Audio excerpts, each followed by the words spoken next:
story. And in Japan is famous for this, even in the corporate world, high suicide rates because people just push themselves to the limit and they don't know when to pull back, and it's shameful to pull back. And what's interesting in Kenya, like for example, the dropout rates in races is ridiculously high. The Kenyans have got no shame about pulling out of a race, even where in the West and in Japan, that's a kind of shameful thing to do. You've got to keep pushing, you've got to keep trying. Welcome to Ultra Habits. Here, we go under the hood with our guests to unpack the minutiae and to understand what processes and systems they engage or research that result in ultra-enhanced living.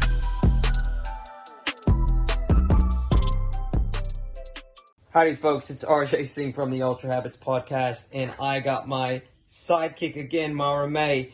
Now, interestingly enough, we introduced our last guest. I was with Mara May, and I was actually wearing the same color t-shirt, so there you go. So we have a fantastic guest on this week, Adharanand Finn. Now, he is one of my favorite writers, super dynamic author, man. He's written The Rise of Ultra Runners, The Way of the Runner, and Running with the Kenyans, and it's effectively investigative journalism with a lot of humor, fun, and he is an absolute running fanatic. He goes and lives and immerses himself in running cultures. And The Way of the Runner is Japanese running culture, Running with the Kenyans, self-explanatory, and The Rise of Ultra Runners, which of course is my favorite. He goes and smashes himself on some pretty epic courses and runs to really understand what makes the crazy ultra community tick. So I hope you enjoy this episode, and let me know your feedback. Keen as always to hear what you took out of it, the good, the bad, and the ugly. Mara May and I are out of here. Peace. Adharanand, I hope I'm pronouncing your name right. I'm Indian, and I had to go to some of my Indian friends to actually ask them how to pronounce your name correctly. So I'm not proud of that fact, but it's Adharanand, right? Well, I'll let you into a secret is that I don't really pronounce it correctly myself, but I figure as it's my name, I can pronounce it how I like. So I kind of anglicize it, which is because that's how my parents said it. So I grew up being Adharanand with the H silent, so Adharanand. Right. But then I've since had lots of lessons from Indian people. It's Adharanand. Adharanand is how I. So the H is definitely there, whereas Adharanand, I do it like that. So you do Adharanand. Adharanand, right? It's a rhyme with another land. Adharanand. Adharanand, and it means eternal bliss. Yeah. And so were your parents hippies? Yeah, pretty much. That's the simple answer. I mean, there's a longer answer that they were kind of had an Indian teacher. They were living in an ashram in London. Right. But yeah, there was a lot of that kind of, there's a lot of kids of my age with kind of pretty crazy names. And, born in London at that time was, everyone was, not everyone, but a whole section of society was, breaking the mold of what everyone else was doing, and they weren't going to call their kids John and Mark and right. And so because of the way that your parents were, did you grow up in a pretty flexible environment? Were they strict? Like, what was growing up in the house like? Yeah, it was probably quite unusual. It wasn't overly strict, but it wasn't overly lax either. They were kind of probably normal on that level, but just little things like we were all vegetarian, so we brought up not eating meat, which in the 70s was, a lot more unusual than it is now. Especially and we people. Yeah. We then moved out of London to a kind of small town called Northampton and went to the local schools there. So it was kind of a very normal town in middle of England. And then we all had really long hair up until the age of about 14, 15. I had long hair. My mum used to, don't cut your hair. Like all the other mums, cut your hair. My mum was, don't cut your hair. So yeah, it was an unusual upbringing in many ways. They continued having their teachers, so they were kind of meditating a lot. And yeah, they were pretty chilled out generally, but we lived in a kind of normal neighborhood, so we were the slightly unusual family, but we got on with everybody else fine. And Are you still a vegetarian? Yeah, never tasted meat, never tried meat. So And your family, children, wife? yeah, so my wife was vegetarian before I met her. They're not lifelong, since she was about 18. So it just felt natural to bring our kids up vegetarian. But and they're all pretty adamant vegetarians now. My eldest daughter, she's like, there's no way I could eat meat. I don't want to eat meat. I have no desire to eat meat. But I'm slightly annoyed that you brought me up vegetarian because that's why I have no desire to eat meat. And I feel she felt like I'd made that choice for her. But I feel like it's a choice either way. You choose to give your kids meat or not. Either way, it's a choice, and you're then kind of then there's lots of people who might want to be vegetarians, but they can't give up meat because they love it so much. And it's a bit like you get used to a certain thing, and it just felt natural. We weren't making meat. I'd never cooked meat in my life. I wouldn't know where to begin. So Yeah. it just felt like, hey, it feels healthy. It's good for the planet. There's lots of benefits. So we just, without really thinking too hard about it, we just went with it. So And when you're dating your wife, I guess it's like almost narrows the pool. It's like, well, you know what? You're a vegan or you're a vegetarian. So like, it's almost like, hey, well, I don't feel like it was like that. I don't feel like I had to, I don't feel like I had to have a vegetarian or vegan partner. It just, I don't think that, maybe subconsciously perhaps, but it was consciously, it wasn't part of the equation. No, but food is such a big thing in that way, right? Like if you're a vegetarian or you're a vegan, especially with the views that many vegans have, it'd be difficult to be with someone that's eating Burger King, right? Like, you know what I'm saying? Yeah. Like Big Mac dripping right in front of you, you know what I'm saying? Yeah, I guess so. I mean, I got together with my wife when we were very young, so I wasn't like, we first met when we were 19, and then we got together when I was 21. And so I guess I wasn't thinking about long-term compatibility at that point. It was just, No. it didn't matter about anything that, what was going on that day. So I guess from that point of view, I never thought about it. But yeah, if I got to the point of thinking, so who am I going to settle down with, and then this person is, perhaps if someone's vegetarian, that seems more compatible, but I don't know. It's not a biggie for me. I've lived with people who eat meat. I've had lots of friends who eat meat, and I don't really have any problem with that. So no, I feel like I know a lot about you from your writing, and I really enjoy your writing style. And I think I've come to appreciate British humor since living in Australia. I'd say I'm an American, and if I would have read your books without living in Australia, I probably would have missed the subtleties, because your humor and the way you take the piss out of yourself in the environment is really funny. Yeah. But as an American, I growing in America, I tended to move towards obvious humor, right? Like slapstick in your face, right? Yeah. And I think just speaking to you and getting a sense of you through Zoom, you can really, your style comes through your writing. Right. And so let's talk about your obsession or fascination with running, and how the hell did that evolve for you? Right from the beginning, right? So I mean, I did go through this in the books, but I grew up in this kind of area with, not much sport going on at all, basically, but we played outside a lot. So we were running around the whole time, but it was nothing, there were no clubs, there were no groups. It was kind of a slightly less well-off part of town, and the school didn't have sports teams. And then when I was about 11 or 12, we moved to another part of town where the schools were a bit nicer. And suddenly they had organized sport at school, and there was a cross-country race. And they were telling me, so we were putting these teams, and apparently this guy was the best runner, and he was on my team, so I was quite excited, and I knew nothing about competing. Anyways, I won the race quite easily, and I remember I didn't even feel like I tried, but something in me, obviously, I was running along with this other guy at the front, and at some point before we got to the end, he said, "Let's finish together." And that just sparked something in me. I was like, well, no way, I'm not finishing with you. You're obviously struggling. So I just left him. so Oh, that's funny. yeah, That's funny. So it's funny, that little moment kind of, I guess, awoke something in me. And then everyone was collapsing over the line, I remember, and falling down exhausted. And I felt like I hadn't even done anything. So I was like, well, and the teacher kept going, look at him, he's not even breathing, he kept saying to the others. So I was thinking, well, maybe I'm quite good at this. But then it did take, I kind of didn't do anything outside of school, and the cross country was only once a year.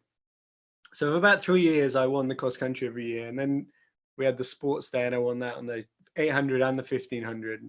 I think I broke the school record in the 800. So my dad just said, well, you know, we better ring up the running club. You know, he's quite good at running. And so I joined the running club, and yeah, I got fairly serious. I once made the top 20 in the national cross country, but generally I wasn't. Yeah, I was good enough. I was like top 2 in the county, so I was running nationals for the county and that kind of stuff. And I was training like 4 or 5 times a week until I was about 17, 18, maybe even 19. I kind of started petering out, and I kept getting injuries, and I was, you know, the advice was all bad in those days. It was like, stretch your injuries. Yeah, and I've since learned that stretching was probably doing me more harm than good. So the more I got injured, the more I stretched my injuries. I got to a point where I had to do like 40 minutes of stretching before I ran out for a run, because I just kept doing more and more and more, and it kept getting worse and worse. And then university just kind of, there was just so much else going on in terms of social life, should we say? Yeah, right. Hangovers. Yeah. And I'd been quite disciplined up to that point. So like when lots of people were going out being a bit hedonistic at 17, 18, because of my running, I was quite disciplined. So I didn't drink, I didn't smoke.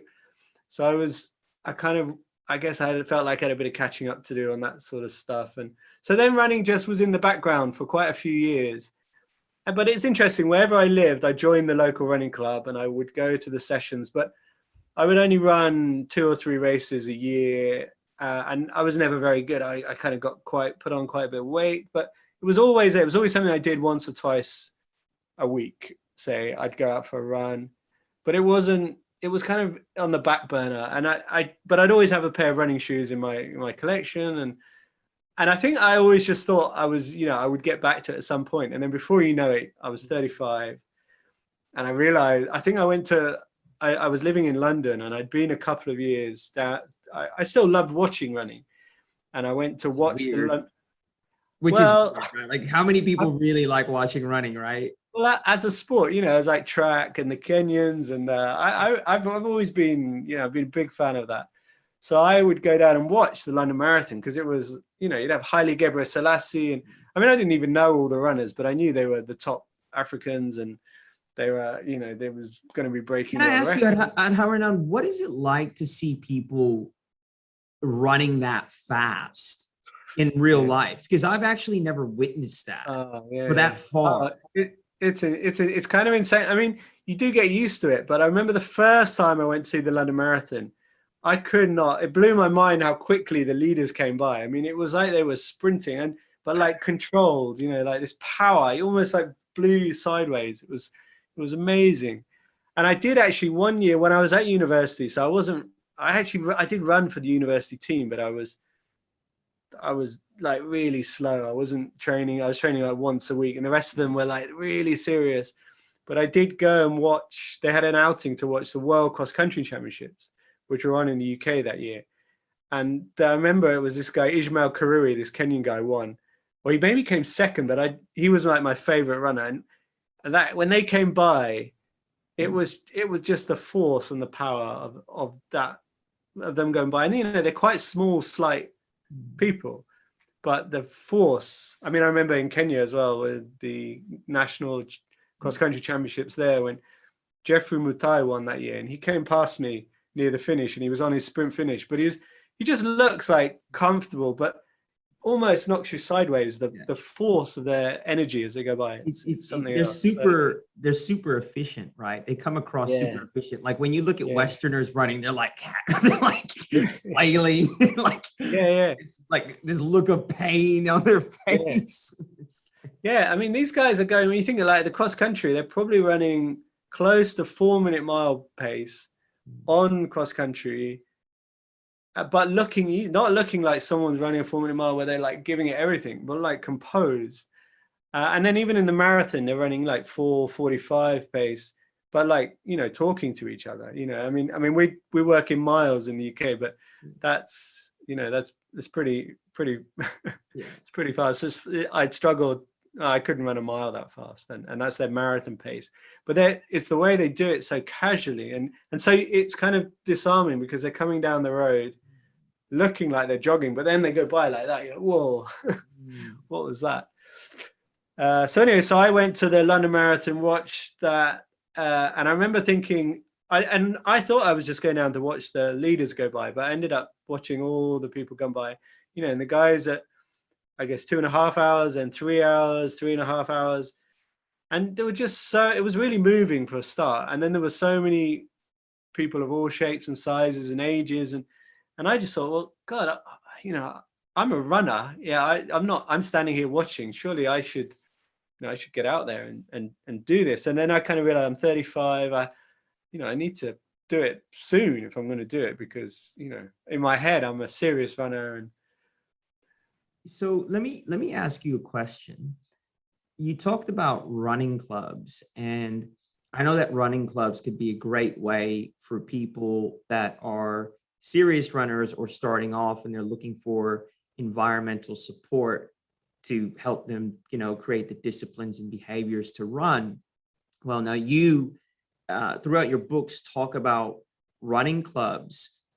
I'm interested in knowing your relationship to running, in the sense that, do you enjoy it more as an individual pursuit, or do you like the social element of it? Because I don't yet know if you're an introvert or an extrovert. And I'm trying to understand, well, do you actually prefer it as a solo endeavor, or do you kind of like that with the backdrop of then the club and the social scene? yeah, I mean, yeah, it's an interesting one. I mean, I spoke to the ultra runner, Zach Miller, and he said he's an introvert, extrovert, or something like that. I feel I'm kind of the same. I do like people, and what I like about, I just love running in a group. I love running in a group rather than it's not like, I rarely socialize after the sessions with the running club. It's not like, and you know, they often, you know, they have social events, and to be honest, I rarely go to those. And I feel like, no offense to any of my running club buddies, because they're all brilliant, but like the people I kind of socialize with aren't really the running club buddies. But I do, and I love running on my own as well. I love, you know, I definitely would need a couple of runs a week where I can just go off and let the mind wander, let the thoughts drift, you know, go at my own pace. Sometimes I like to really push it hard, and obviously in a running club they do that sometimes, but it's a kind of different thing. I like to just kind of build it up slowly, and then slow down when I want as well, you know, and even stop sometimes. And so I do enjoy being on my own. I enjoy the thoughts of just letting the thoughts drift and having ideas. But I do love that feeling of being in a group, running, that sense of almost being like part of a band of warriors or something. You know, you're kind of moving at speed, and you can almost, the movement of the other people seems to lift you and give you this energy, and it seems easier to run in the group. And then someone makes a move and you spot them and you kind of move with them, or you decide, I'm feeling good, I'm going to lead the group, or that guy's really going for it, let's chase him down. And there's all those kind of dynamics, which I don't know if I sometimes think, am I just kind of fantasizing that I'm an elite runner or something, but I don't think it is that. I think it's something more kind of primal. There's an experience of being everyone running along in a group, feeling kind of, I mean, you know, it's a local level. I'm a long way from being an elite runner, but we are like this within our club. We're a serious group, and we're kind of moving at a decent pace. And I just love that. I love that feeling.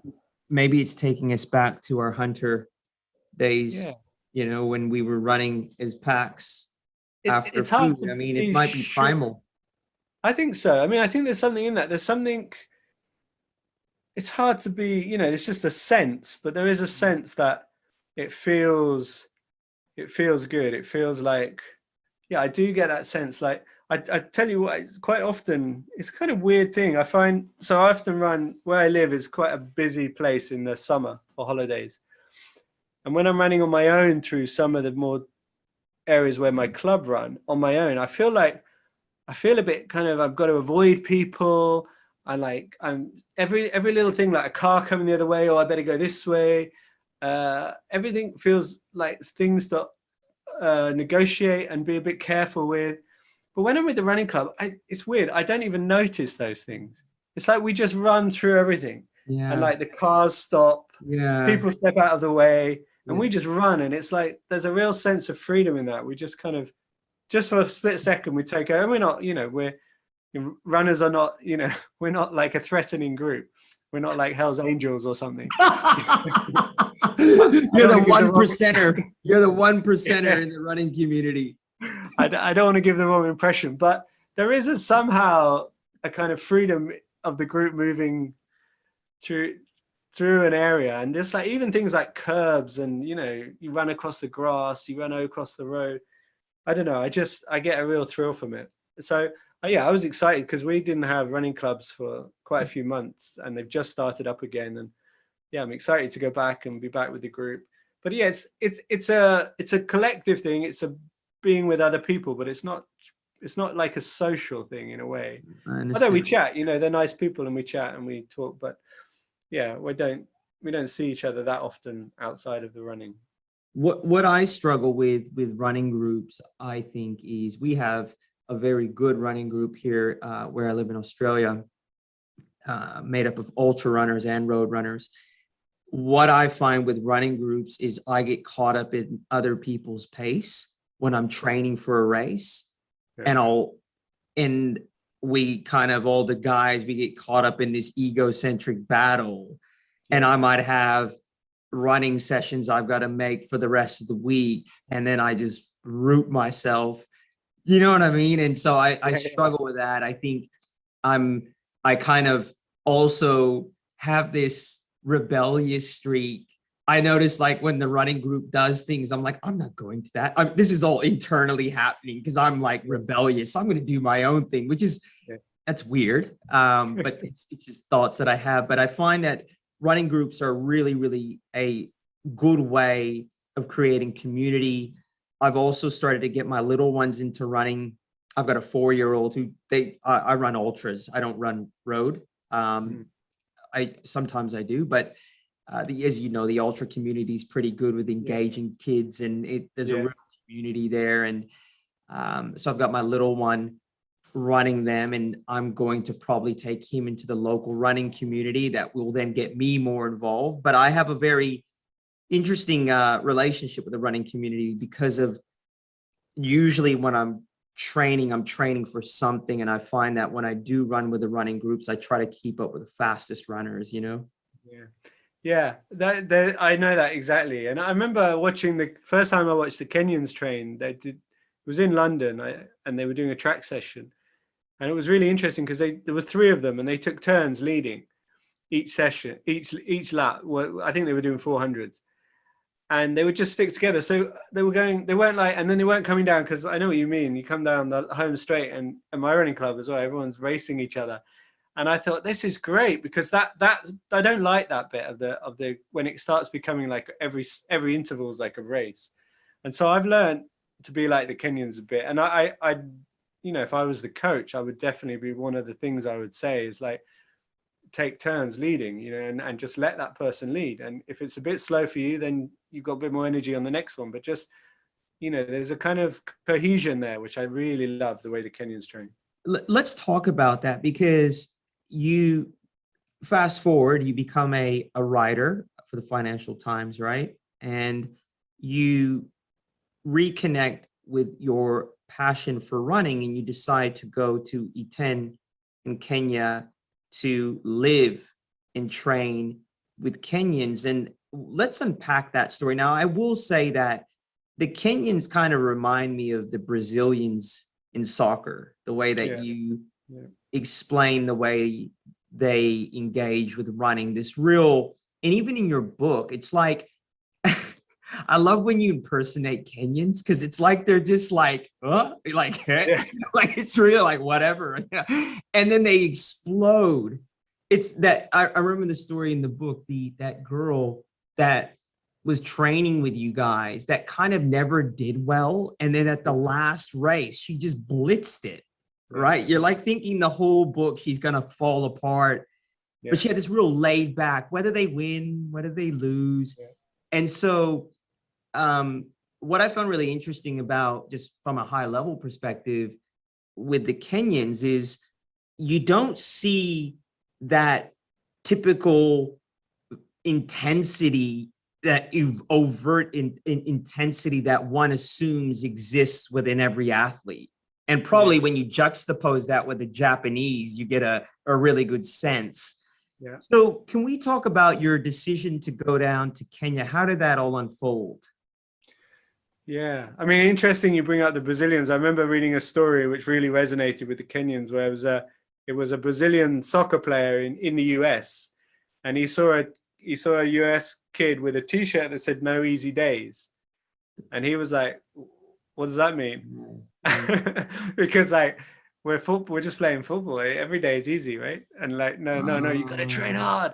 And it's like the Japanese mentality, and to slightly less extent, the Western mentality is, you gotta work hard, you gotta train hard, and it's not like the Kenyans don't train hard, but they have there's a brilliant quote by Jeffrey Camelwar, who was the half marathon world record holder, 3-time half marathon world champion, 3-time world cross country champion. I love it. He just says his motto is train hard, but not every day. Which, is not what you're expecting from an elite athlete. You're expecting them to say, 110%, put all the effort in, but they've got a real sense of when to train hard and when to respect their bodies and when to be pull back and take it easy. And they understand the kind of the way the body works. And it's a kind of to and fro. It's like a dance, a yin and yang of pushing and relaxing, pushing and relaxing. It's not push the whole time, because that way you break down.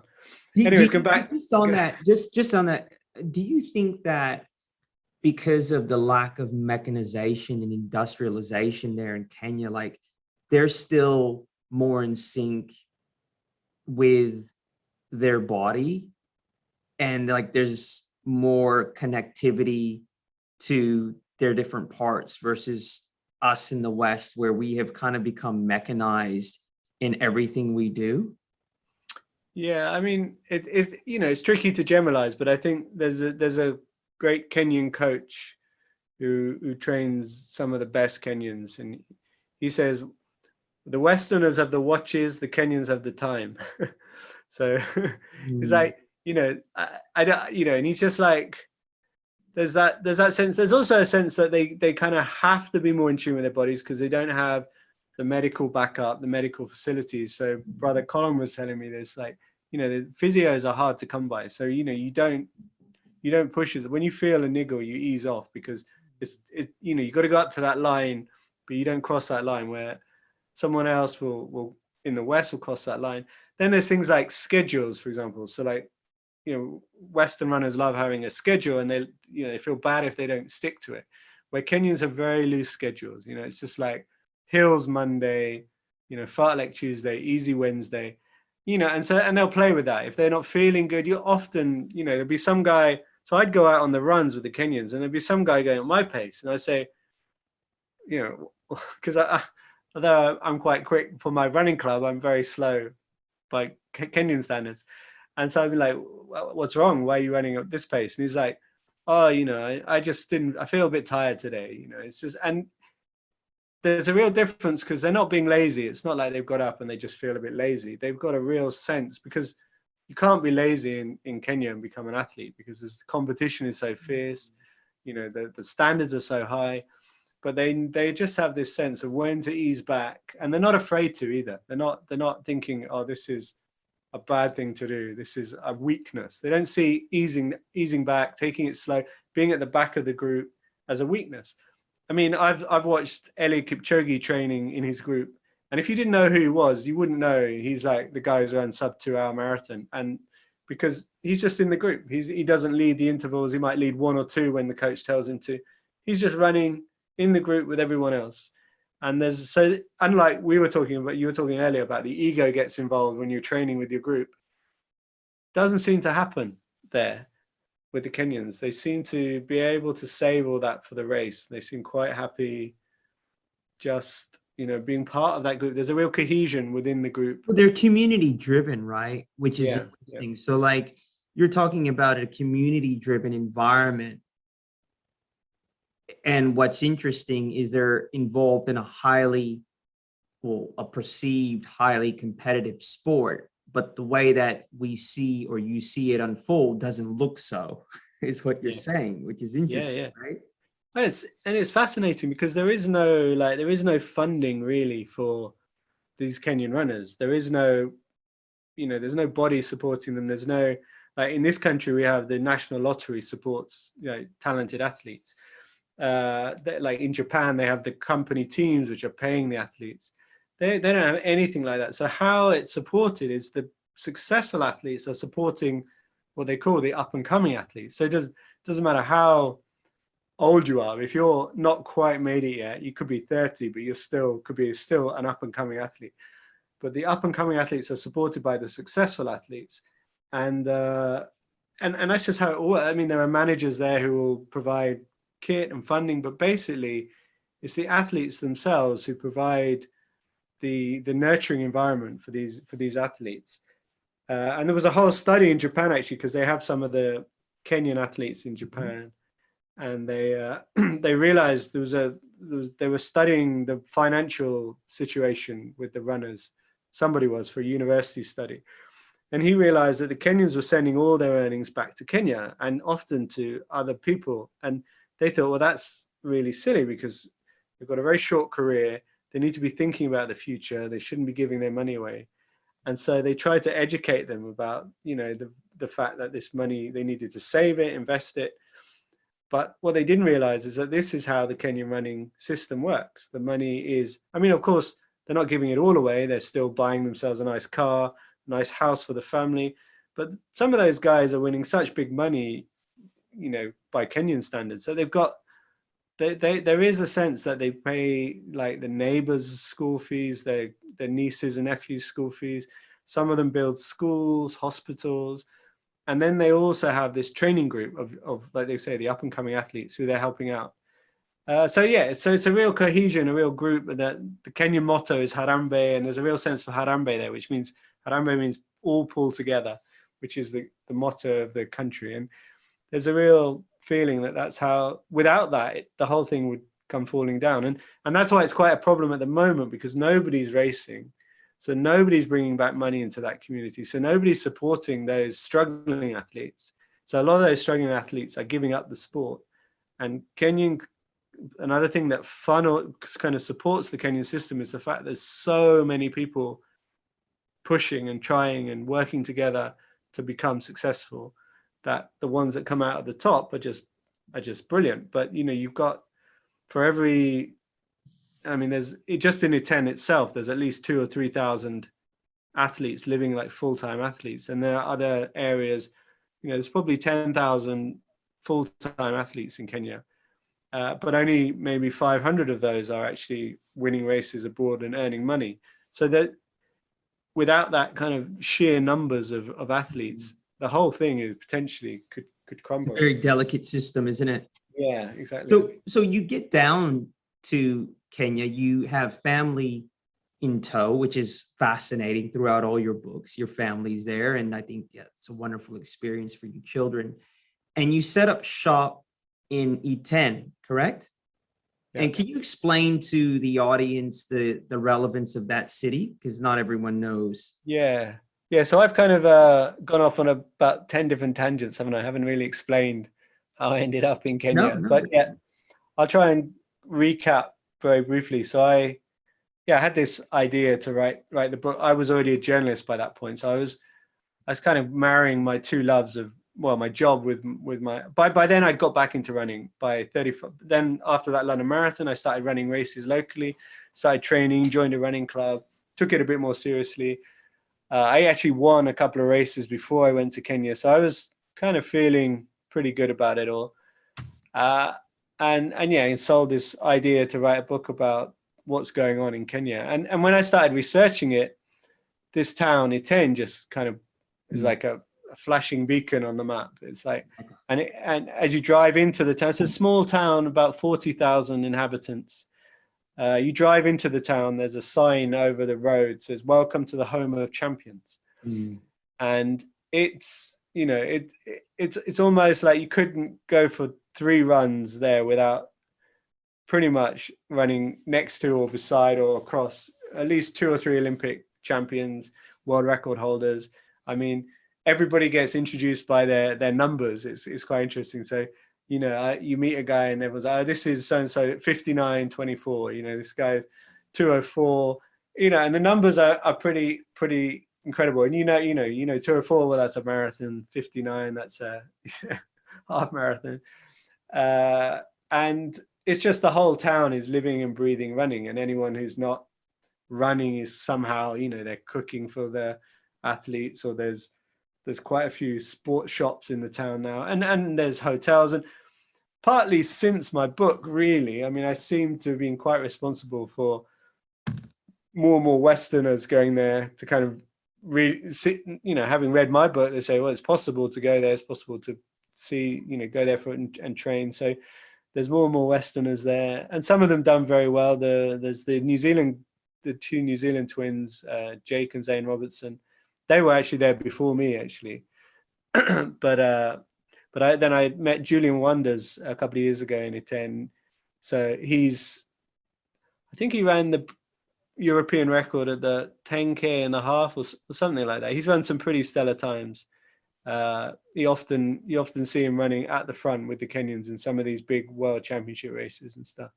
He's from Switzerland, but he told me he partly came out there because he read my book. You know, even people like that. So there's a whole kind of tourism industry building up there now as a result of that. So, but it's a special place. There you can go. So the famous session is every Thursday morning. So there are all these separate running camps within the town, and then kind of other athletes who just kind of gravitate towards Iten from all over the country because they've heard about it and they know there's opportunity there. There are managers there, there are groups there, there are all these champion athletes there. So they kind of all gravitate to this town, and most of the week there's lots of separate groups. But then on a Thursday, it's like the whole town comes together for a fartlek session. And it's insane. There's like 200 Kenyans gathering for like a 25-1-1, which means 25, 1 minute fast, 1 minute easy, 1 minute fast. Right.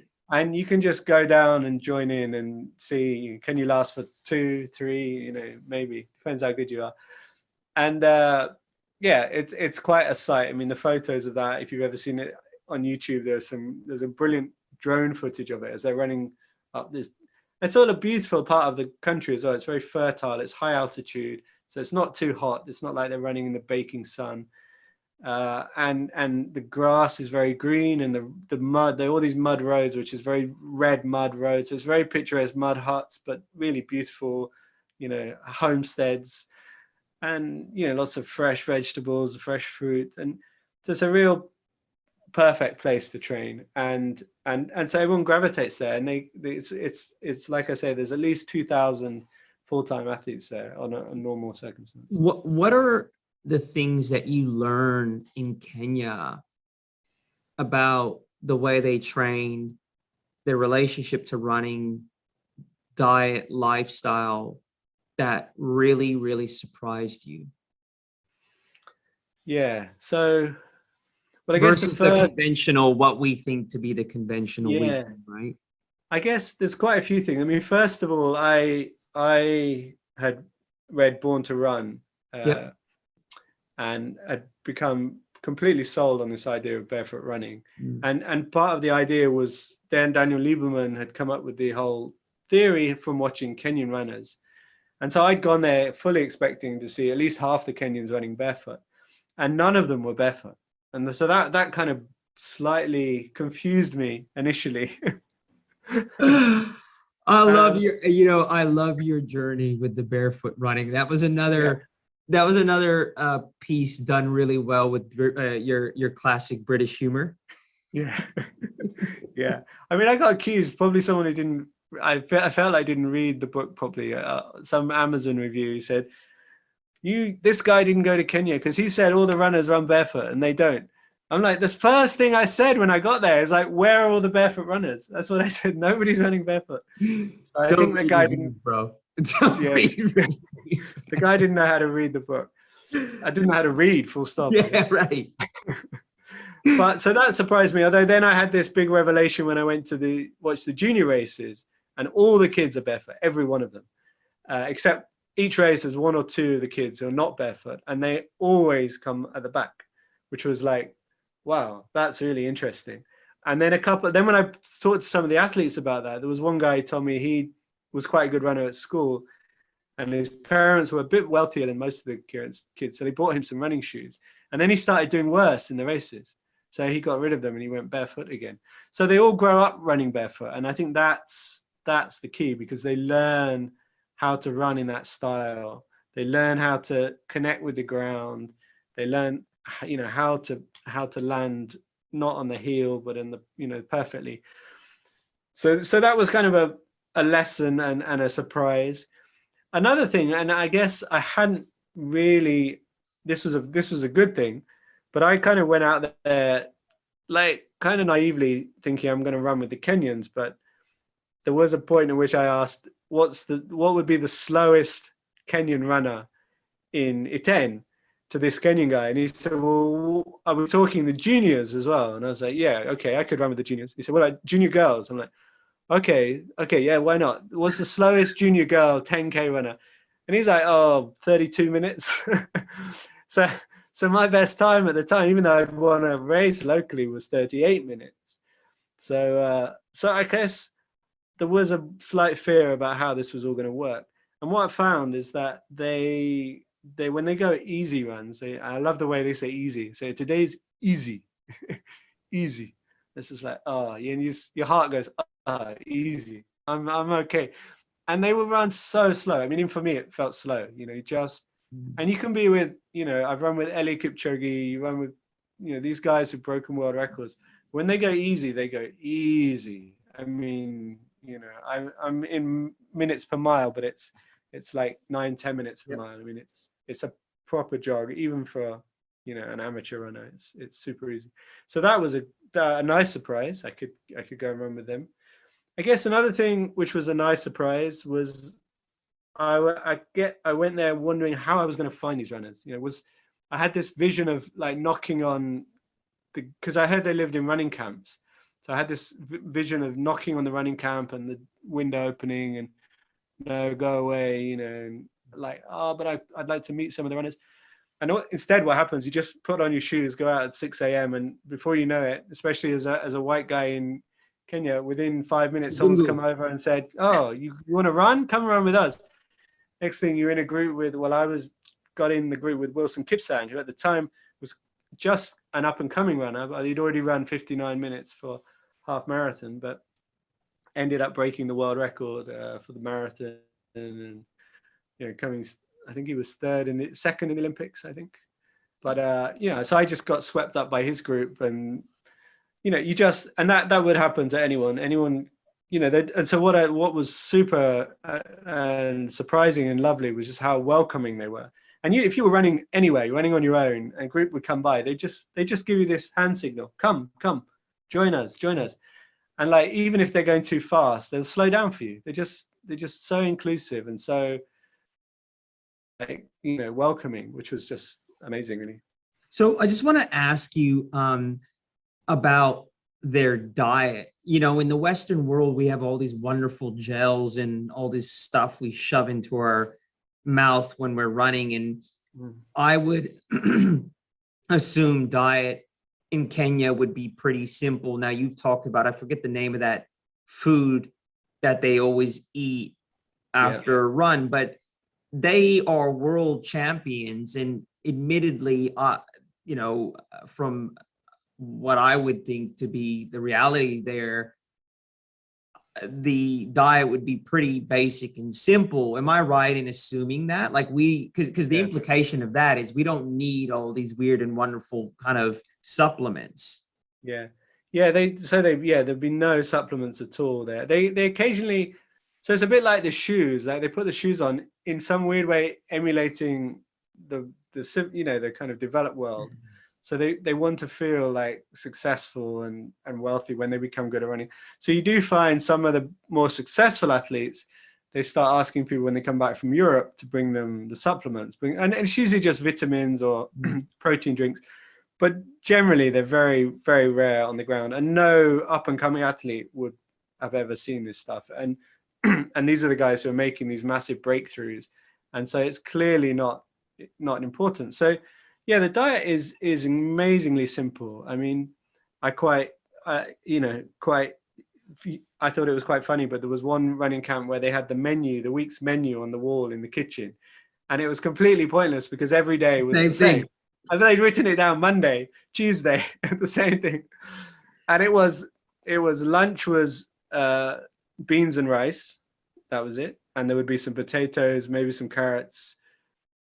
This was quite a kind of low level running camp. So the top level camps would be exactly the same. So they might have a bit of avocado on the side, perhaps. And then the evening meal would be ugali. So this is maize, just maize and water, basically. And then basically stewed kale, which they would have with it. And they kind of scoop up the kale with the ugali. And then they would probably have a cup of hot milk in the evening as well. It's not a lot. Are they hungry a lot? Were the runners hungry? It's so weird. So most of the time, because I was with my family, I stayed with my family. But to get the full experience, I spent 6 weeks. They went off to my sister-in-law. I spent 6 weeks in one of the running camps, and I was starving the whole time. I mean, I had to smuggle in my own jars of peanut butter, which I would hide under the bed because I was a bit embarrassed to be eating because I wasn't running as much as they were. Because I would skip every run. You're eating 10 times as more. And I was eating more. And I say, how are they surviving? Really? Often they wouldn't eat breakfast at all. Or if they would, it would be a couple of slices of dry bread. But I remember going with the group. The guy actually ended up winning the London Olympics. Went for the long run with him one day. And the guy won the London Marathon that year I was there. We're in the same group. And we got up at like 4:30. Everyone probably just some water is all they drank. Then we went around 40K. I think I did 15. They did 40K. Then they came back to the camp. So by then it was like 10, 11 o'clock. And then 40K, like just over, like it was about 2 hours 10 on rolling hills at altitude. I mean, the guy 2 weeks later broke the record in the London Marathon. So he was definitely on form. But they got back to the running camp and they just had a cup of tea. That was it. With lots of milk and sugar. And then I'd done 15K, but I was starving. I was like, when are we going to eat? So they were like, let me ask you though, like, because I mean, I see that in the ultra community, like the elite runners have a different relationship to nutrition. I ran an ultra on the weekend. It was a sky run. So it was about almost 5,000 meter elevation, which in Australia, that's high. We don't have the European kind of landscape that you guys have. But the elite runners, the Hawka sponsored runners, their nutrition was very different. Like I'm eating rice bowls, like I'm out there, I have to eat food and these dudes are blitzing it like maybe on a gel or two. And I'm like, well, maybe your body just morphs. Although they're also probably out there for a lot shorter amount of time than you though as well, aren't they? So the winner finished in not 8.5 hours. I was out there like 11 hours, 20 minutes. Yeah. So not a huge difference, but maybe enough to worry. Yeah. But yeah, you're right. I'm like, yeah, it's bizarre. Yeah. And I think, I mean, a lot of those athletes have kind of experimented with their food, and they've got nutritionists, and maybe, they're all about performance, where you might be thinking more about your long-term health and, maybe think, oh, these gels are not that good for me. I don't know, I want to eat real food. But I mean, the Kenyans are definitely, they're only running up to marathon distance so far. So food it's different than in ultra running. In ultra running, you kind of food is a different is much bigger part of the game in a way. But the marathon, I don't feel like they're purposefully not eating much. It's not like they're trying to starve themselves to keep their weight down. No. It's just what they're used to. This is what they've eaten their whole lives. It's what their bodies are used to.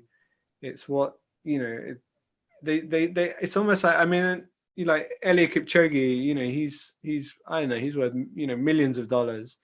He lives in this simple training camp. He'll just have the same beans and rice and ugali and sukuma wiki, like the kale for dinner, and that's it. He'll go to bed. He'll sleep on a very thin mattress with no pillow in a shared room. He'll get up at 5 o'clock in the morning, ready for training. He'll shower with a bucket of cold water. It's like there's this kind of simplicity, stripped down simplicity to it, which, to be honest, not all the successful Kenyans do that.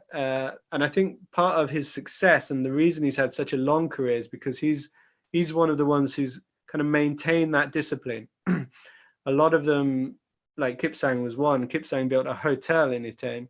And then that's when things started going wrong, because then he was a businessman as well as trying to be an athlete. And then he was trying to keep everything running. And then he was supporting a lot of people. So he had a lot of people asking him for stuff. Whereas Eliud is he's just like one of the guys. He's not the leader. He's just in the gang. And I think that's why his career has been so successful for so long. Like being a boxer, right? Like we had a boxer from the UK on the other day, and he went there, and I think he's got amnesty as a refugee, and he's boxing, and he's just got such a passion for boxing, and part of it is he's trying to get his citizenship and his family over from Ghana. And we were talking about, like, you got to stay hungry, and I guess if you create too comfortable of an environment, you lose that edge. Right? You lose that edge. Yeah, totally. And there's some of them are aware of that, and some of them are obviously attracted to the comfort and the luxury. Yeah, like any young sportsman. It's fair enough as well when you're coming from kind of, I guess, poverty to some degree. Yeah. So another thing I know that you said they do is they don't actually like to run on road. Yeah. Right? They pretty much run on trail. Yeah. Almost entirely. They do the occasional, like maybe before a big marathon, they might do a session on the tarmac.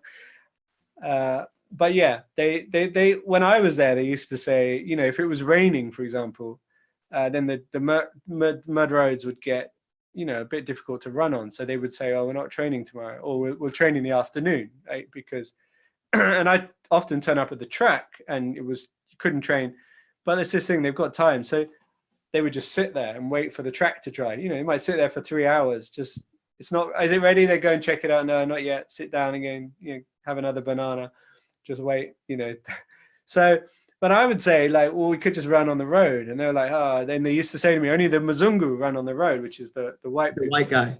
Yeah. So, yeah, and that seems to be they don't like the impact. They like the trails. They and all the research backs it up that running on a trail, it's softer, so it's less impact, it's less likely to get injured, but also you're working your body in all different directions. Your foot landing is being worked, and it's just got lots of benefits. And I don't know why, they just instinctively seem to know that. Whereas like Japan, which we get onto, is almost the opposite, whereas everything has to be done on the concrete because they're worried they might trip over a stone or something. So let's talk about Japan, because Japan is such an interesting contrast to Kenya. And I've always been fascinated with Japan because of their craftsmanship and their dedication to form and that consistency, and absolute work ethic they have. But in many ways, it seems in your book to unveil that a lot of that actually hinders their running. So what took you to Japan, and let's move into that piece. Yeah. Okay. So, I mean, I'd written the book about Kenyans and it done very well. And they wanted me to write another book about running. And many years before, my brother had lived in Japan and I witnessed this thing called an ekiden, which I hadn't really, it was in that period where I really wasn't running. And so we'd been out quite late at night and he said, "Do you want to run a race in the morning?" And I was just like, really don't feel like it. So I went and watched, but it was amazing because the whole town came out and it's like a long distance relay race. And he ran with the town where he lived. He said he had to run, it was, he was signed up and he had to be there. And so I got interested about that, started digging around. And so it turns out that these ekiden relay races, these long distance relay races are huge in Japan. I mean, in fact, the biggest sporting event of the year is the Hakone Ekiden of all sports. I mean, it's like the whole country comes to a standstill for this 215-kilometer relay race from center of Tokyo to the foot of Mount Fuji and back again. And it happens the 2nd and 3rd of January every year. And it's, any Japanese person, you say, Hakone Ekiden, Hakone Ekiden, it's like something they remember from childhood where their whole family would sit down and watch this running race, which is quite bizarre. And then there's also the other interesting thing in Japan is all these corporate teams. So they're like fully professional teams. Whereas if you think about it, runners everywhere else in the world, they run for a sponsor. So they get money from their sponsor and then they maybe get appearance money if they're big enough. And then they're running for prize money. So, but there's no like regular salary. You've got to kind of, get injured and everything goes to pot.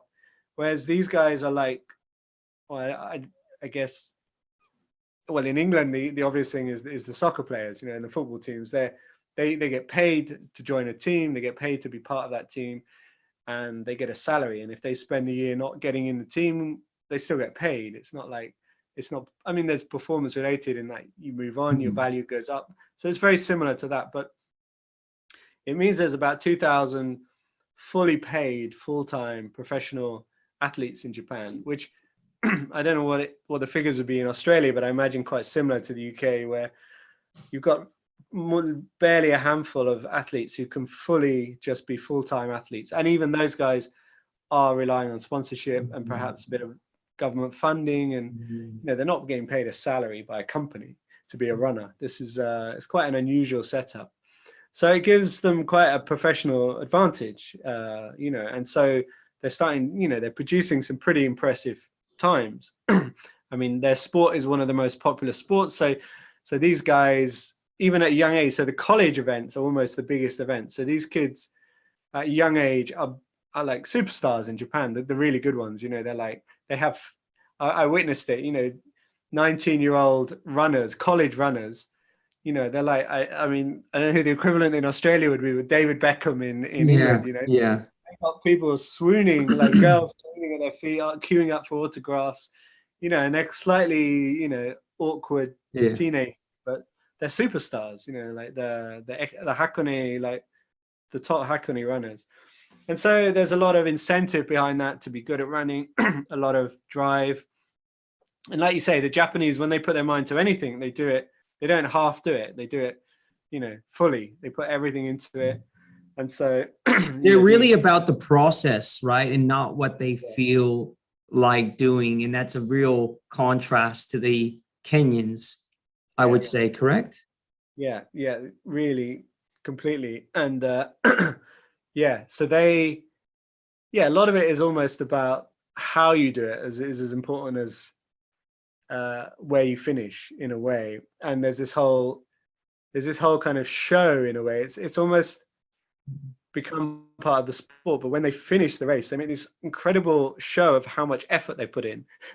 So they're like claps onto the floor, and they actually have gas and air at the finish of the races for the runners because they're they can't breathe. And blanket. And it's quite interesting because Japan generally is not a place where emotions are worn on the outside, but for some reason they really have to show the effort they put in. The effort is more important than the result. If you win, like a Kenyan will win looking easy, and that's the easier you can look, the better, in a way. And I think sometimes the Kenyans, and that's a long other story, but they're trying not to show that they're struggling. A lot of it comes back to the male initiation ceremonies in the Kalenjin tribal communities, but it's not kind of looked on as a positive thing to show that you're struggling. But in Japan, because effort is so valued, yeah, they make this huge show of how hard they're trying, and that's kind of part of it. But what's quite interesting in Japan and with running, I think, is that in some ways running is counterintuitive, because you've got to protect that body, and in many things in life, the more you work at it, the harder you work at it, the more dedicated you are, the better it's going to be. And practice makes perfect. And but somehow with running, that doesn't always work. With running, you've got to know when to slow down. And so the Japanese have this problem, is that because it's all about effort, if you're not doing very well, you need to try harder. You're not trying hard enough. You've got to push harder. You've got to work harder. And so they get to this point where they're exhausted, really. They need a rest, but they think they're not training hard enough. So they'll do extra runs and extra runs. And I mean, my whole book kind of pivoted on this moment. I remember it really clearly, because I ended up finding a Kenyan. So a lot of these professional Japanese teams will hire Kenyans and Ethiopians, a bit like English soccer teams will hire Brazilians and Argentinian footballers to, boost the team. There are quite strict rules on how many they can have and what legs they can run in the relays. But I managed to meet up with one of these Kenyans running for an Ekiden team. And he was just so fascinating. And my whole book kind of pivoted on this moment where he said, running in Japan is so respected. It's so professional. It's so way more than Kenya. I mean, he said the effort they put in, the time, the support, the fan support, it's just incredible. And he said, if the Japanese train like the Kenyans, they break all the world records. And I was like, wow, that's quite a statement. But if they train like the Kenyans, so what's wrong with the training? What do you mean by that? And he said they train too hard. That was his thing. Well, he had two things. One, he said no forest. And what he meant by that was they train all on the concrete. So they're doing it all on the tarmac. So they need to get off onto the trails. And his second thing is they train too hard. And that's like such an insightful thing to say, but also just shows you with running that it's you can't just push that. You can't just hammer that nail in the way that you can in other sports and other things in life, and perhaps in some ways there's a lesson in everything in that you can only push so far in everything.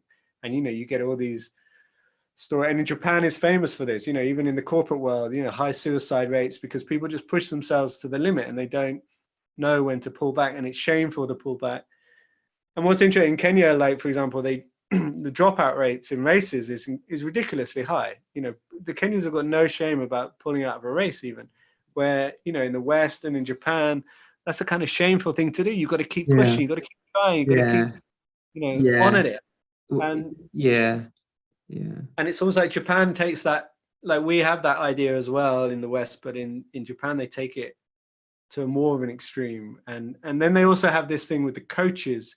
So in Japan, the coaches are very disciplinarian and they're very authoritarian, and you can't question the coach. And there's a whole traditional Japanese way, which is hard work, double hard work. And it's not just in running, it's in all sorts of elements of Japanese life. But yeah, so that was a big kind of melting pot of contrast and just a really fascinating world of running. So I ended up. What I find interesting though about Japanese culture is they also have a propensity for optimization. You look at a lot of their firms, Toyota, they are cutting edge because the picture that's presented with the way of the runner is that the Japanese downfall in running is that it's a work harder, not smarter mentality, which is interesting because if you look at their business environment, they are into optimization and finding better ways to do things. And I think that if they can kind of bring some of that broader philosophy into running, they'll probably do better. And I think what's very telling about the running piece in Japan is that runner, I can't remember his name, but I actually was in a marathon that he won in Australia, the Japanese runner who stayed out of the corporate system and stayed a teacher and was denying sponsorships. I think he's been recently sponsored by ASICS. Yeah. But he was like a total badass, right? Yeah. And I think you talked about in the book, like, can you go into why and how he trained and operated differently to traditional running in Japan? So he kind of suffered in the Ekiden system as a college student. He felt like he hadn't been picked for the top teams when he probably deserved it. And he kind of, he's a bit of a maverick. So he didn't like this idea of the coach telling you what to do. Like I say, the coach is very authoritarian. And he kind of felt like he wanted the freedom to run how he wanted to run. Also, he didn't get picked up by any of the professional teams initially. So he kind of had an axe to grind there. Like, I'm better than you thought I was. So he worked he wasn't actually, he worked in the office of a school. And Yuki Kawauchi, his name is. And he's fascinating because what's very unusual about him is he runs about 10 marathons a year. And he often runs them. I mean, he's run lots of them in like sub 2:8. I think he ran his PB just recently, his best time. But he's run, I don't know how many marathons now, because he's been running for quite a few years, but he runs about 10 a year. He does odd things, like he ran the world record half marathon in a panda suit. He ran the world record in a office suit. He also won the Boston Marathon about 3 or 4 years ago. One of the major marathons. So he's a really, and he ran that in his local prefecture education system outfit. So he runs for that area's. He's like an anarchist. He's like an anarchist in the running community. Yeah. I mean, he turns up at the press conference and he's just wearing like non-branded black, like probably cost about $5 shoes. I mean, he's not running in those, but he doesn't wear any name outfits. I mean, he did then about a year ago go professional finally. So it'd be interesting to see what he would do. But he was very critical of the system, more because it kind of controlled you, and you became, as being an employee in one of these teams, you basically, if you want to run the Tokyo Marathon, you have to go and ask for permission from your bosses, and they may or may not. It's like, anyone in an office who's got to go and ask for time off work. If you want to go and run the London Marathon or the Boston Marathon, you have to go and ask for it, and they might say, well, it's not on our schedule for you this year. So he wanted more freedom. And it's interesting because Japan is often portrayed, and I guess I talk a lot about this, about being very kind of conforming society where everybody wants to be fit in and be part of the society rather than stand out. Yet at the same time, they really admire this guy and they really love him. So that's a whole interesting dynamic. They love him for being brave enough, I guess, to kind of step out of the system and say, no, I'm going to do it my own way.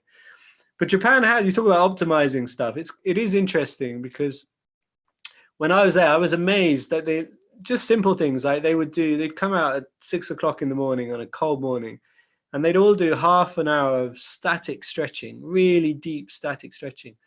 And I'm thinking, even as an amateur runner in UK, I know that's not a very good thing to do. And this is a professional running team.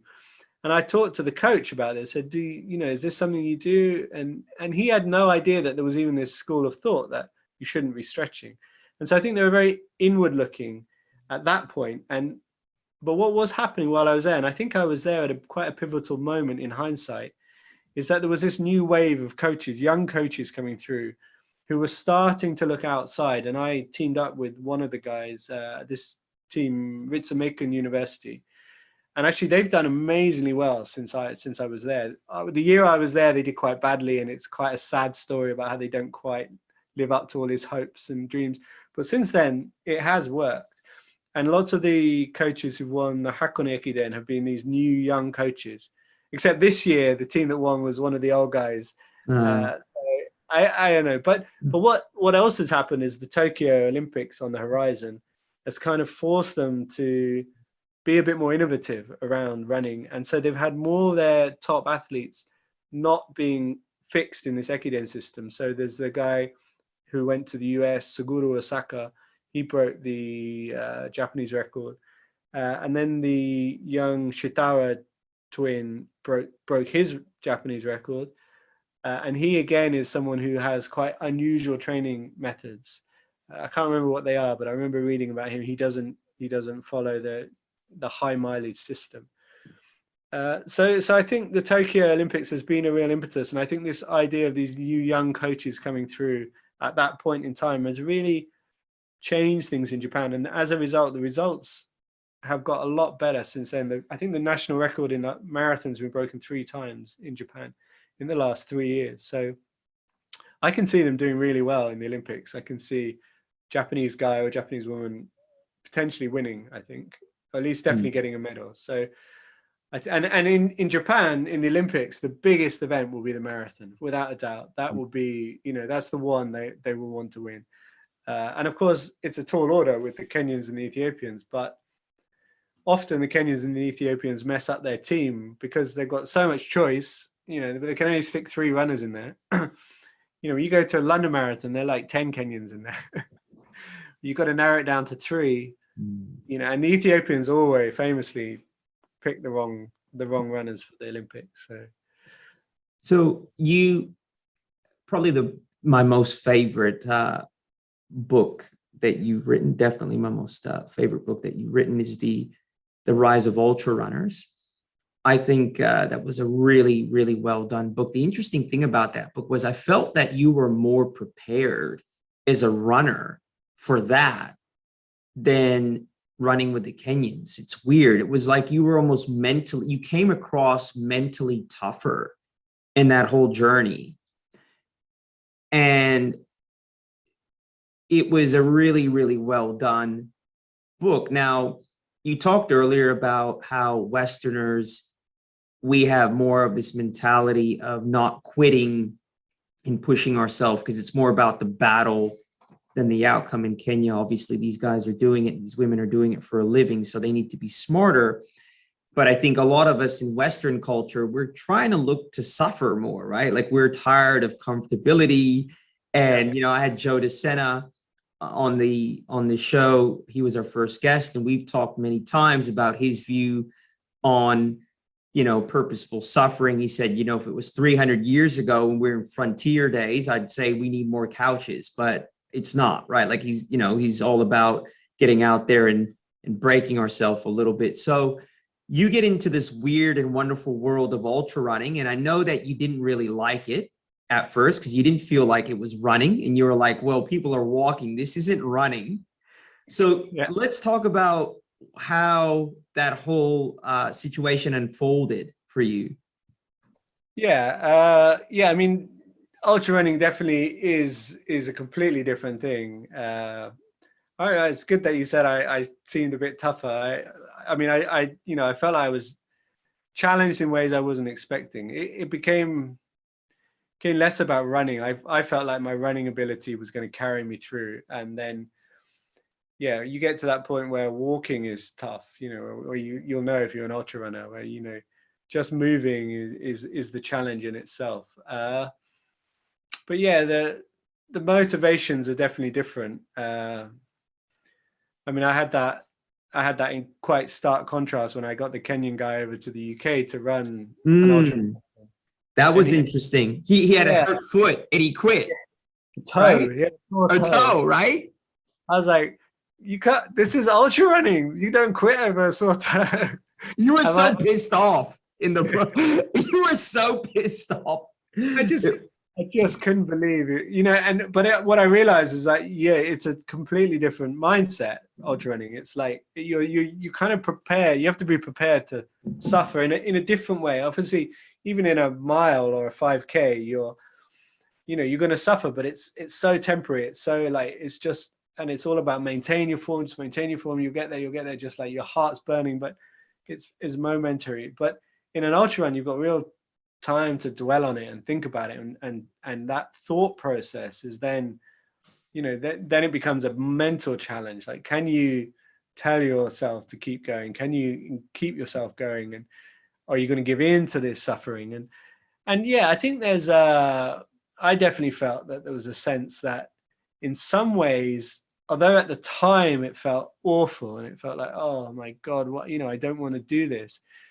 You then kind of break through that. I found in most races, you break through to a place where you're still probably moving quite slowly, but you kind of, it's like you have to, it kind of forces you to forget about everything else, to zone in on just this action of moving. That's all you can think about. And I guess it's a little bit like that thing, flow. You know, flow is where you're completely absorbed by an activity, and everything is just in, and there's a kind of almost euphoric experience in that. Maybe euphoric's the wrong word, but a kind of a sense of kind of being alive, a very intense experience in that moment when you're just existing, you're just running. It doesn't matter. Someone might say, oh, someone's stolen your car, by the way. You'd be like, tell me about it later. Yeah. I'm just gonna keep running. I got to keep moving.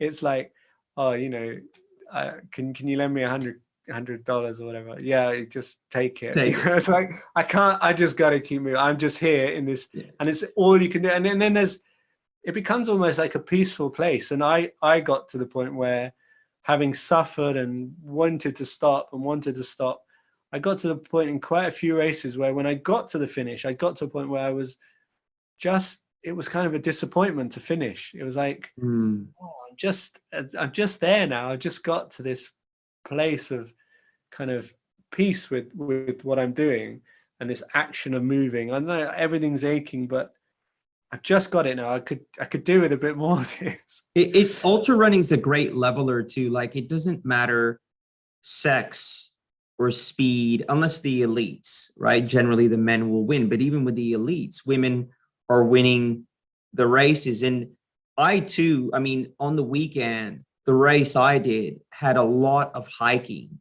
And usually as an ultra runner, most of the trails I run are runnable. I feel they're runnable, even if they're inclines.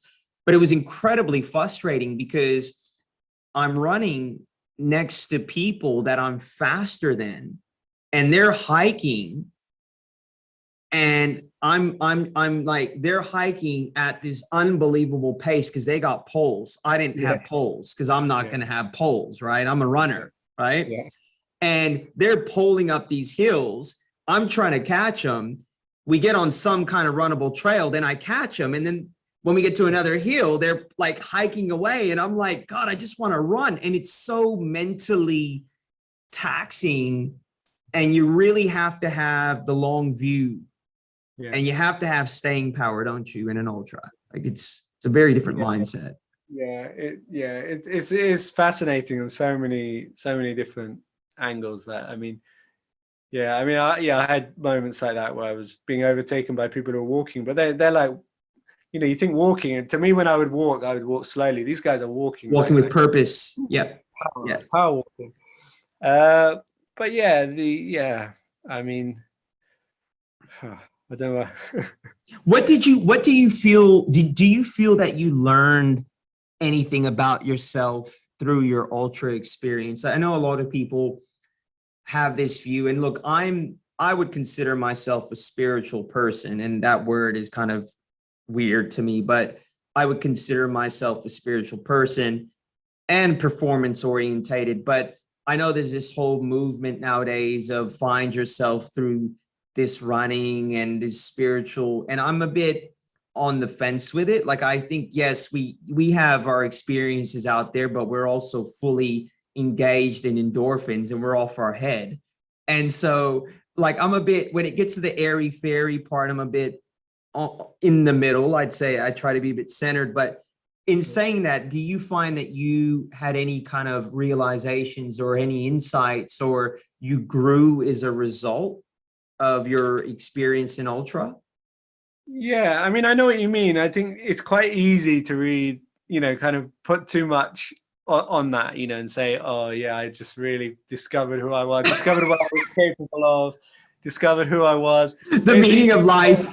I found the meaning of. But there are, I tell you what, I did kind of feel a sense of, after doing a few of these ultra marathons, that, you know, kind of trivial problems didn't kind of knock you so much in daily life. You know, you kind of just feel a bit tough, like not in a kind of hard, like you're going to fight someone way, but just slightly like you're made of sturdy stuff. And especially when you've been through some of that stuff and you come out the other side and you made it to the finish.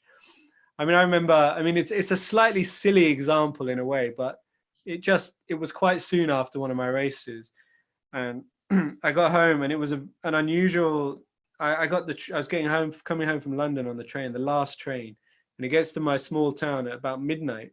And there's been this huge snowfall in the winter, which is very unusual. And all the roads are shut. And there's no cars, there's no taxis coming to pick people up. Nobody's going to get lifts home.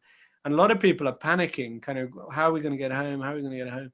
And I just stepped off the train. It's late at night. I live about 3 miles away. And I think I'd have been like a bit at a loss what to do, like pre-ultra running, but it was like nothing. It was like, I'm just going to walk home. I mean, what is the big deal? I mean, I guess everybody had to walk home. That was the only option in the end, but people had a lot of getting their heads around that, it was like, how the hell am I going to, but to me, it was like 3 miles home in the middle of the night. It's a lovely, snow is out. This is lovely. And I just remember feeling, this doesn't bother me at all. Not even for 1 second am I thinking, oh, what a heartache, what a problem this is. It's just like, this is nothing. So I guess you got that. I didn't really realize this at the time, but I thought about it quite a lot after when I interviewed a lot of ultra runners. And I realized a lot of the ultra runners that are very good are this are very emotionally very level. So they're kind of like they kind of almost, if they're in a crisis or they're in a great point in the race, if you talk to them, they're kind of on the same state. Well, I realized. Do you think that's learned though? Do you think they've learned from fucking up enough? Yeah, not to get too panic or not to get too excited? I think it comes from experience, definitely, and I feel like, yeah, because what happens is when you're new to it, like I was, when things are going well, you kind of, well, first of all, when things are going badly, you think they're going really bad. You think everything is finished. So you're like, I was really wallowing in it. I was like, oh, this is stupid. I hate this race. I hate the race director for sending us out this route. I hate everything. I hate my bag. I hate my shoes. Just like, I hate my boss. You start even thinking about people that aren't there. I just wanted to sit down and cry and quit. And somehow you get through that. But then when I come through it, I'd overdo it. I'd be like, oh my God. And I start thinking, I could win this race. I could come top 10 here. Like, I've only taken 3 people. I could take another 30. And I'd be like, just like on such a high. I remember running through aid stations without even stopping because I was so buzzing from feeling good and not even stopping for a drink. I mean, I was stupid in a way.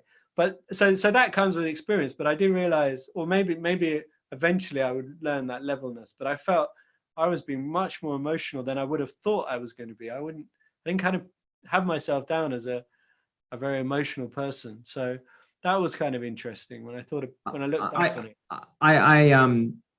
I totally agree with you. And it's one of the reasons why I run to my heart rate, irrespective of how well I think I'm doing, because I find if I go anaerobic, if I stay aerobic, I'm fine. And if you really got to be in tune with your body, sensing for hunger. I don't listen to music, because if I'm listening to music, my ego carries me away. I think I'm Rocky Balboa.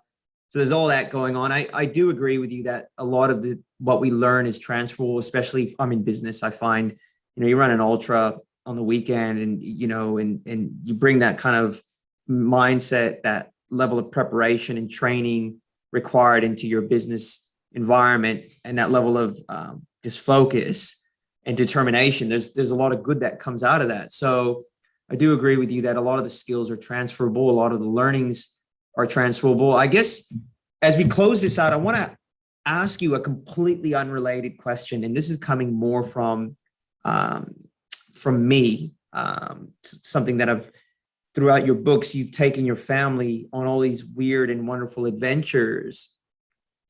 How have the kids fared as a result? I want to know, they lived in Africa, they lived in Japan. How old are your kids now? And just reflecting, how have you felt all that experience has impacted them, positive or negative? Yeah, I think it's all been positive actually. Although at the time it wasn't so clear that it was positive. Like in Japan, they really struggled with the Japanese in the school. And in Kenya, there were definitely times where they just felt like overprivileged, pampered, children compared to the other kids. But when I look, so the eldest now is 17. So they're 17, 15, and 11, going on 12 in a few weeks. I mean, the 12-year-old still, he's still little and everything. But the two teenage girls, I mean, it's hard to separate out how much of it is to do with, the travel and how much is everything else. But they are, one thing their teachers always say, and people always remark how mature they are. So they're always, told, they're way, and they seem to me super mature. I mean, I feel like they're two adults really. And they just seem to adapt really well to situations. So, I mean, it depends on the country how crazy this is, but like when my eldest daughter was 11, so after we'd come back from Japan, she went to a school in the next town, and she used to get the train there by herself. Like in Japan, that would be completely normal. That wouldn't be a problem. But in England, that was a lot of people were like, "Whoa, 11-year-old can't get the train on their own. It's too dangerous. It's too, they'll get lost. They'll get, kidnapped. They'll get mugged or whatever." But you could just tell she was completely capable of doing it. So the first day I went with her, and I thought maybe I'm going to have to go with her for a month. Maybe I have to go with her the whole year. And the first day I could just tell I did not need to be here. This girl could deal with this. So, and then, they're great kids. What can I say? I mean, she's got a scholarship to one of the most expensive schools in the country, actually. Wow. Which may have nothing to do with travel at all, but you can take some credit for that, though. Surely. Yeah, I do. I try not to, but yeah, she sat these entrance exams and got flying marks, and they gave her a scholarship. So yeah, so she's bright, she's mature, she's conscientious. They're not runners. Are you sad about that? Not really. No, they're into stuff. They're into, like, the eldest is really into sailing. So we live by the sea. Okay. So she's out sailing. Yeah, they're really into tennis. The youngest is potential runner. I haven't written him off yet, but it's still, I think there is a bit of a reaction to kind of being so immersed in the running world. There's a rebellious streak. Yeah. So if I were to ask you a couple simple, basic habits that people that want to get into running would engage, what would you say? I'm someone that wants to lose a little bit of weight. What would you say would be a couple things I can do to get involved in running? Well, develop, I suppose, supporting habits. Yeah, I mean, one thing which it depends where you live, of course, but if you can run on trails, at least some of the time, I think that's going to help you, because it's usually nicer, it's usually more enjoyable. You're less likely to get injured, which is going to ruin it for you if you're just starting out. Yeah, it's just nicer on your joints, and it's giving you more of an all-round workout anyway. So that's a simple thing you can do.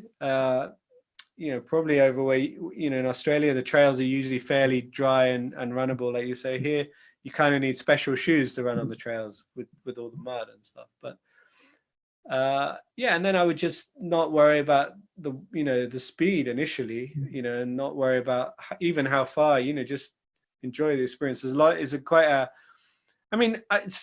and these kind of things, they can be an incentive as well, and they can be quite, so I wouldn't be totally against it. But I think if you can start doing it for the numbers rather than for the enjoyment. I agree. And that's danger, because initially that might be an incentive, but I think the watch can become quite oppressive after a while.